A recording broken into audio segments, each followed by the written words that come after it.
नमस्कार, बहुत बहुत स्वागत है आप सभी का। आपके साथ मैं हूं स्वप्निल। अपने इस खास शो में आज बात करेंगे उत्तर से दक्षिण तक आसमानी आफत की। बताएंगे धौलपुर में कौन सा प्लांट सफेद हाथी साबित हो रहा है, कैसे एक शिल्पग्राम दम तोड़ने की कगार पर है, कैसे खेल के नाम पर तारीख मिल रही है।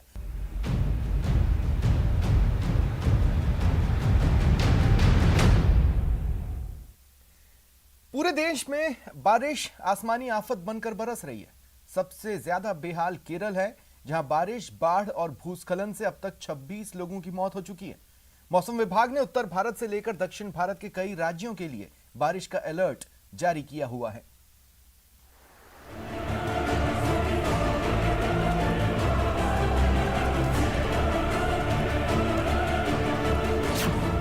केरल में बारिश, बाढ़ से हाहाकार।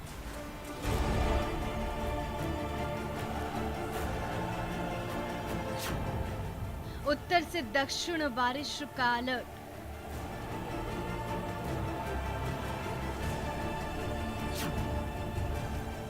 पहाड़ों से सागर तटों तक बारिश।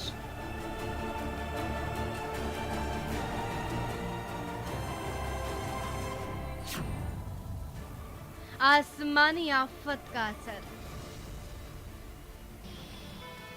उत्तर भारत से लेकर दक्षिण भारत तक, पहाड़ों से लेकर तटीय इलाकों वाले राज्यों तक बारिश ही बारिश का अनुमान है। कहीं रात से बारिश हो रही है तो कहीं घने बादल छाए हुए हैं। मौसम विभाग ने कई राज्यों के लिए बारिश का अलर्ट जारी किया है। उत्तराखंड और हिमाचल में बारिश की चेतावनी।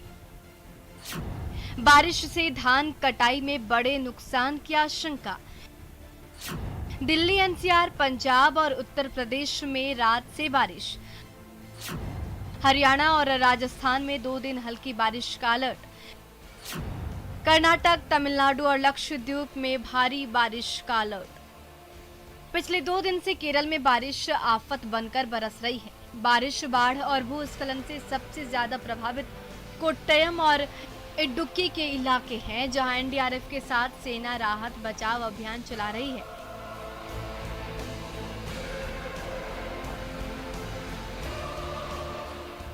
केरल के लोगों को फिलहाल इस आसमानी आफत से राहत नहीं मिलने वाली। केरल के 7 बांधों के लिए रेड अलर्ट। केरल के 12 जिलों में भारी बारिश का रेड अलर्ट। कोट्टयम, इडुक्की, एर्नाकुलम, पथनामथिट्टा और त्रिशूर में अलर्ट।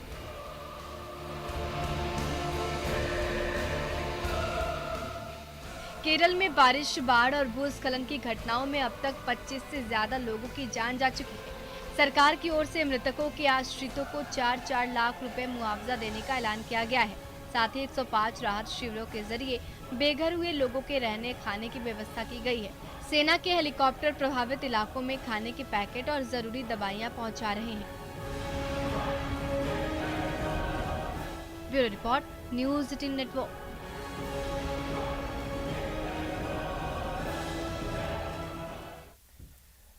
कोयले की कमी से प्रदेश भी बिजली संकट में फंसने वाला है। इससे निकलने की कोशिश भी चल रही है, लेकिन इस बीच हम आपको प्रदेश के एक ऐसे प्लांट के बारे में बता रहे हैं जो पूरी तरह से तैयार है, जो बिना कोयले के बिजली बना सकता है। लेकिन बिजली प्रोडक्शन का खर्च इतना कि इस महंगी बिजली का कोई खरीदार ही नहीं मिलता। बिजली संकट के बीच सफेद हाथी। 1100 करोड़ का प्लांट, प्रोडक्शन जीरो। गैस से बिजली उत्पादन महंगा। महंगी बिजली, नहीं मिलते खरीदार। 3-4 सालों में गैस की कीमत बढ़ जाने के कारण, इसकी जो स्पेसिफिक कॉस्ट है वो ज़्यादा आने के कारण ये प्लांट बहुत कम या इमरजेंसी में ही चला है। बल्कि प्लांट बिल्कुल रनिंग कंडीशन में है। जब भी आदेश मिलेगा इसको तुरंत चला दिया जाएगा। मेरे हिसाब से इस प्लांट को चलाने में कोई दिक्कत नहीं है। जी हां, बिजली संकट के बीच Dholpur combined cycle power project पूरी तरह से तैयार है बिजली उत्पादन के लिए। लेकिन इस प्लांट से बिजली का उत्पादन इतना महंगा है कि खरीदार ही नहीं मिल पाते।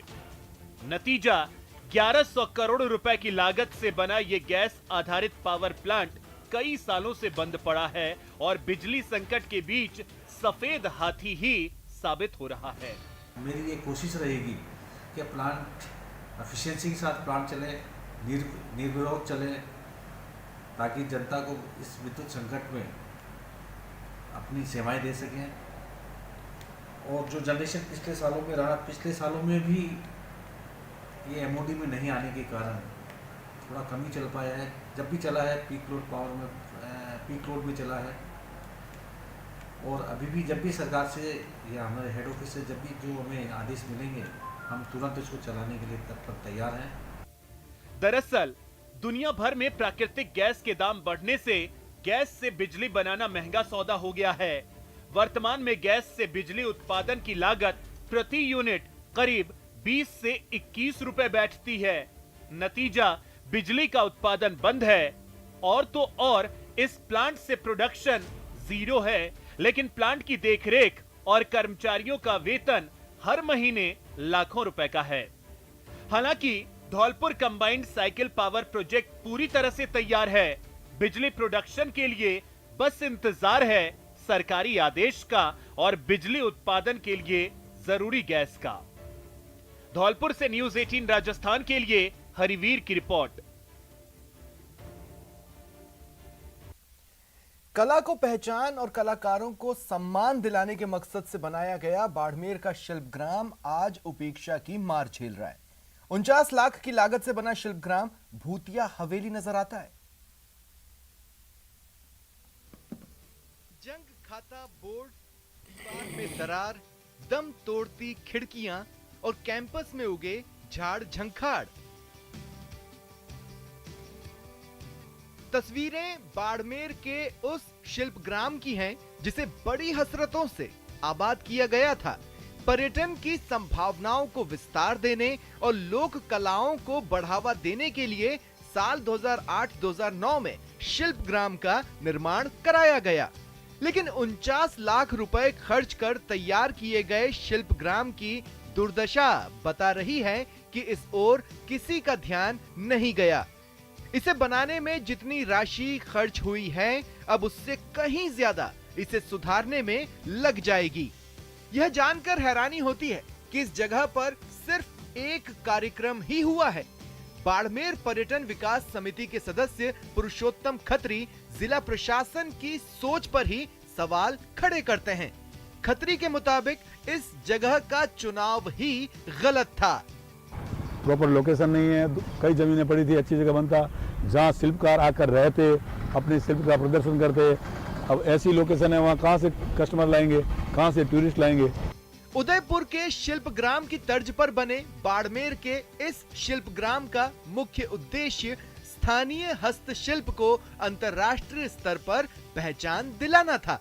लेकिन कला को पहचान और कलाकारों को सम्मान दिलाने के लिए बनाया गया शिल्पग्राम आज खुद बियाबान में समाता जा रहा है। ये बात अलग है कि जिला कलेक्टर लोक बंधु यादव अब भी इसके भविष्य को लेकर आश्वस्त हैं। मैंने इसका सर्वे कराया है और अब हम देखेंगे कि इसमें कितना खर्चा लग सकता है। अगर किसी योजना से हमें इसमें कोई लाभ मिल सकता है या अन्य कोई सरकारी कार्यालय अगर हम वहाँ चला सकते हैं, तो हम इसको जो इंफ्रास्ट्रक्चर हमने बनाया हुआ है उसको पूरा यूटिलाइज करने की हम कोशिश करेंगे। एक तरफ जहां सरकार देश और दुनिया के सैलानियों को प्रदेश में बुलाने के लिए एक से एक योजनाएं चला रही है, वहीं सरकार में बैठे चंद अफसर हड़बड़ी में लिए गए अपने फैसलों से सरकार की मंशा पर पानी फेर रहे हैं। क्या कोई इस ओर ध्यान देने की जहमत उठाएगा? न्यूज़ 18 राजस्थान के लिए बाड़मेर से प्रेमदान देथा की रिपोर्ट। स्टेट गेम्स के बाद प्रदेश में खेल विभाग ग्रामीण खेलों के आयोजन की बड़ी तैयारी में जुटा है। इस आयोजन में विभाग ने अपनी पूरी ताकत झोंक दी है। हालांकि दावे के मुताबिक खिलाड़ियों के नहीं मिलने पर विभाग ने बार बार आवेदन तिथियां बढ़ाई हैं। क्या है सच, देखिए। बैठक पर बैठक, खिलाड़ियों का रजिस्ट्रेशन कम, तारीख पर तारीख, कब होगा खेल, समय कम, कैसे होगा टारगेट पूरा, ग्रामीण खेल कहीं हो ना जाए फेल, आयोजन बड़ा है और समय कम, टारगेट फिक्स है लेकिन खिलाड़ियों की संख्या कम, सपना है गांव-गांव, ढाणी-ढाणी पहुंचकर खिलाड़ियों को ग्रामीण खेल से जोड़ने का खेल विभाग एड़ी चोटी का जोर भी लगा रहा है। प्रदेश भर में जिला प्रशासन के साथ मिलकर खेल विभाग ग्रामीण खेलों की तैयारियां कर रहा है, लेकिन हाल ये है कि अभी तक दावे से आधे भी खिलाड़ी नहीं जुट पाए हैं। खेल विभाग का दावा है ऑनलाइन करीब 5 लाख खिलाड़ी जुट गए हैं, जबकि ऑफलाइन डेटा अभी तक सामने नहीं आया है। लेकिन खेल मंत्री अशोक चांदना का कहना है कि टारगेट पूरा होगा। देखिए, संख्या बहुत तेजी से बढ़ रही है, जबकि हमारा ज़्यादातर प्रशासन गांव के संग में बिजी है, क्योंकि वो भी एक बहुआयामी है और बहुत ज़्यादा गांव के लोग और शहरों के लोगों के लिए ज़रूरतमंद प्रोजेक्ट है। तो वो पहले वो चलना चाहिए, उसके साथ साथ हमारा रजिस्ट्रेशन बहुत तेजी से आगे बढ़ रहा है और बहुत जल्दी हम आप लोगों के सामने डेट्स डिक्लेयर कर देंगे। दरअसल ग्रामीण ओलंपिक खेलों के बजट में 10 करोड़ की बढ़ोतरी कर 40 करोड़ का किया जा चुका है। इस सोच के साथ कि ग्रामीण ओलंपिक के लिए ग्राम पंचायत से लेकर ब्लॉक, जिला और राज्य स्तर पर खेल प्रतियोगिताएं करवाई जाएंगी। इनमें kabaddi, cricket, volleyball, hockey, shooting ball और खो-खो को मिलाकर 6 खेलों की स्पर्धाएं होंगी। लेकिन ग्रामीण खेलों में खिलाड़ियों की कमी की वजह से तारीख पर तारीख बदल रही है।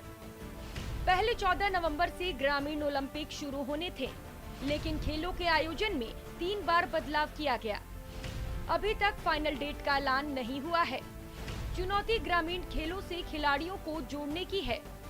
खेल विभाग का दावा है 31 अक्टूबर तक बड़ी संख्या में खिलाड़ी जुड़ेंगे। जयपुर से न्यूज़ 18 राजस्थान के लिए महेश दाधीच की रिपोर्ट। और अब बात करते हैं स्वर्ण नगरी की उम्मीदों की। कोरोना से आहत हुए पर्यटन उद्योग के दुख भरे दिन खत्म होने वाले हैं। पर्यटकों के साथ ही डेस्टिनेशन वेडिंग की इंक्वायरी से फिर से रौनक छाने की उम्मीद है। डेस्टिनेशन वेडिंग की मौजूदा सीजन में स्वर्ण नगरी को काफी उम्मीद है।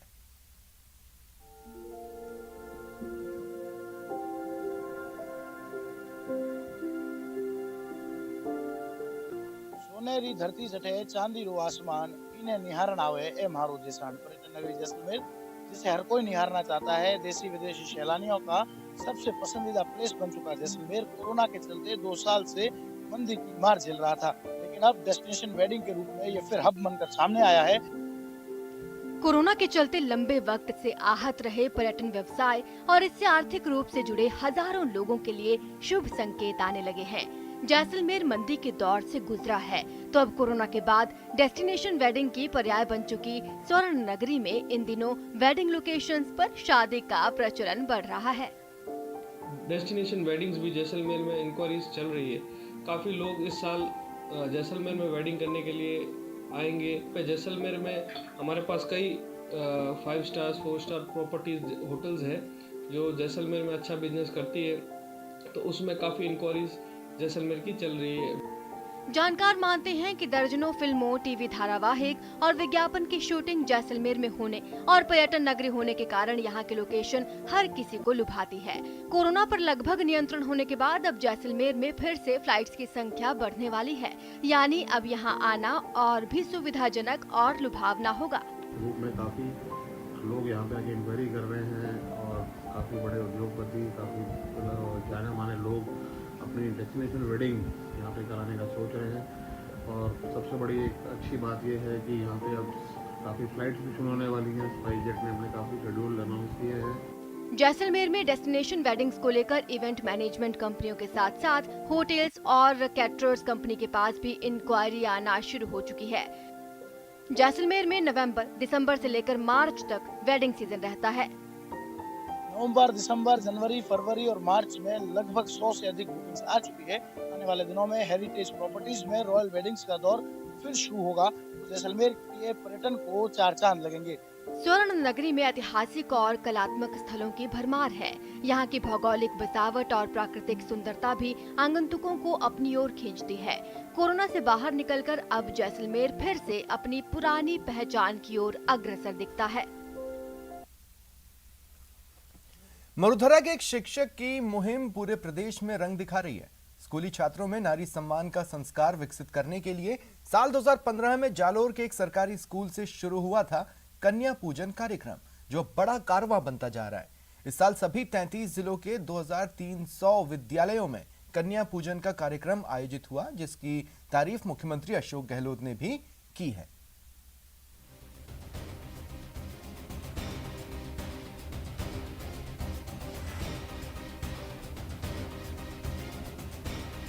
देश में लगातार बढ़ रही बलात्कार जैसी घटनाओं व निर्भया कांड के बाद जालौर जिले के गोधन से 2018 में शुरू हुई कन्या पूजन कार्यक्रम अब प्रदेश के अलग अलग जिलों में किया जा रहा है। एक साल में करीब 45,000 से अधिक कन्या पूजन कार्यक्रम में 1.5 लाख बच्चे भाग लेते हैं। प्रदेश में पिछले कुछ दिनों से शिक्षा के मंदिर में स्कूली छात्राओं के साथ छेड़छाड़ और मनमानी की बढ़ती घटनाओं के बीच हम बात कर रहे हैं स्कूलों में कन्या पूजन कार्यक्रम की। जालौर जिले से 2015 में ये कन्या पूजन का एक अनूठा कार्यक्रम शुरू किया गया। तो आज राजस्थान के तमाम जिलों के अंदर करीब 1.5 लाख जो बच्चे हैं, स्कूल है, वो इनसे जुड़ चुके हैं। और इस कार्यक्रम में जो छोटे छोटे बच्चे हैं, बच्चों के कोमल मन में एक पहले से भाव भरा जाता है कि जो हमारी जो कन्या हैं उनके प्रति सम्मान होना चाहिए। आज से करीब 5 साल पहले सोशल मीडिया के जरिए शुरू हुए इस कन्या पूजन कार्यक्रम में इस साल करीब 45,000 कन्याओं का पूजन किया गया। कानून का कितना पक्ष है, कानून अपना काम कर रहा है, किंतु बचपन से ही बच्चों को नारी संस्कार, नारी सम्मान का संस्कार देना, उनके मन एक भाव जगाना कि नारी पूज्य है, वह भाव यदि हम जगा पाते हैं तो इस प्रकार की घटनाओं को एक सीमा तक रोका जा सकता है। 2015 में जालौर जिले के गोदन के सरकारी विद्यालय से शुरू हुए इस कार्यक्रम के बाद लगातार प्रदेश के अलग अलग जिलों में ये कार्यक्रम हो रहा है, जिसका श्रेय जाता है शिक्षाविद संदीप जोशी को। संदीप बताते हैं कि महिलाओं और लड़कियों का सम्मान एक संस्कार है और यही इस कार्यक्रम का लक्ष्य भी। मूल विषय को लेकर 2015 में हम शिक्षकों ने मिलकर यह कन्या पूजन का कार्यक्रम प्रारंभ किया था स्वयं अपने विद्यालय से। कम से कम वे बच्चे जो हमारे विद्यालय में पढ़ रहे हैं वे अपने जीवन में कभी भी इस प्रकार के आपराधिक कृत्यों में लिप्त नहीं हो, यह विचार इसका मूल आधार है। इस कार्यक्रम में पहली से 5वीं कक्षा की छात्राओं का पूजन, सम्मान, अभिनंदन करते हैं और उन्हें भेंट स्वरूप pen, pencil, colour box, drawing book, notebook, कहानियों की किताबें, खिलौने इत्यादि देते हैं। इस बार नवरात्र में प्रदेश के करीब 1.5 लाख छात्रों ने अपने विद्यालय में पढ़ने वाली कन्याओं का पूजन कर जीवन पर्यंत नारी सम्मान का संकल्प लिया। जालौर से ये मुहिम शुरू हुई और खुशी की बात है कि आज पूरे राजस्थान के अंदर सैकड़ों स्कूलों के अंदर ये बहुत बढ़िया तरीके से आयोजित हो रहे हैं इस बार, और नवरात्रों में इसका खास महत्व रहा। संदीप बताते हैं कि ये कोई धार्मिक आयोजन नहीं बल्कि एक मनोवैज्ञानिक कोशिश है। सार्वजनिक रूप से और सबके बीच में सहानुभूति के साथ जब कोई बालक अपनी विद्यालय में पढ़ने वाली कन्याओं का पूजन करता है तो केवल उसके पैर ही नहीं धुलते हैं, साथ ही साथ विभिन्न कारणों से उसके मन और मस्तिष्क में जो विकार आए हुए हैं। इसके आयोजन के लिए 11 व्हाट्सएप समूह बने हैं और करीब 1,600 से अधिक सदस्य इस कार्यक्रम के जरिए स्कूली छात्रों में नारी सम्मान का संस्कार विकसित करने की कोशिश में लगे हैं। पहल के बाद पूरे प्रदेश में एक सरकारी स्कूलों में एक अच्छी मैसेज व अच्छा कार्यक्रमों का आयोजन किया जा रहा है। विशेष रूप से नवरात्रा के समय ये कार्यक्रमों का आयोजन किया जाता है। श्याम बिश्नोई, न्यूज 18, जालौर। रुकते हैं ब्रेक के लिए।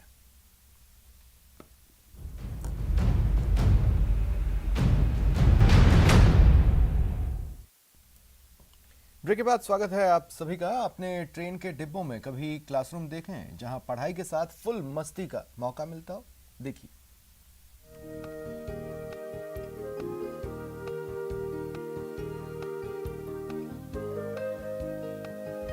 स्कूल में एजुकेशन एक्सप्रेस, शिक्षा के मंदिर की नई पहचान, टीचर्स की मेहनत से बदली तस्वीर।